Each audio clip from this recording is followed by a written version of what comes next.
या ठिकाणी हायलाईट केलेलं सेंटेन्स जर तुम्ही पाहितलं, Maria meets a boy who is into her, तर या ठिकाणी इनटूचा अर्थ च्यामध्ये किंवा च्यात असा नाही आहे, तर त्याचा अर्थ आहे आवडणे.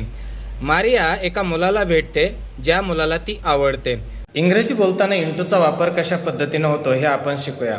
पहा, इंटूचा अर्थ असतो च्यामध्ये किंवा च्या आत. जसं की students are coming into the classroom, विद्यार्थी क्लासरूममध्ये येत आहेत. I am translating English into Marathi, मी इंग्रजीचं मराठीमध्ये भाषांतर करत आहे. हा झाला जनरल यूज.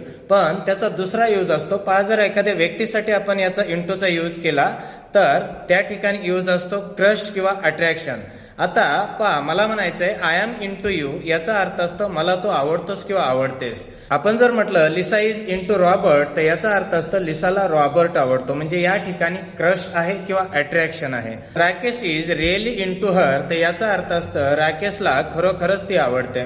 म्हणजे या ठिकाणी आवडते किंवा आवडतो या अर्थानं आपण इंटूचा यूज करतो. आणि वस्तूंच्या बाबतीमध्ये इंटूचा अर्थ असतं रस असणे किंवा आवड असणे, म्हणजेच पॅशन असणे किंवा हॉबी असणे. मी जर म्हटलं I am into classical music, याचा अर्थ असतं मला क्लासिकल म्युझिक आवडतं. Lisa is into old songs, म्हणजे लिसाला जुनी गाणी आवडतात.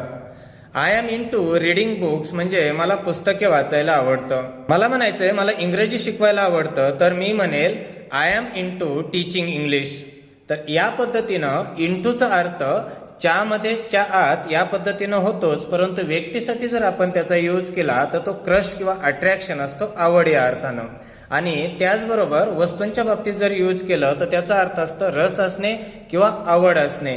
जसं की मी जर म्हटलं I am into watching old movies, तर मला जुने चित्रपट पाहण्यामध्ये रस आहे किंवा आवड आहे.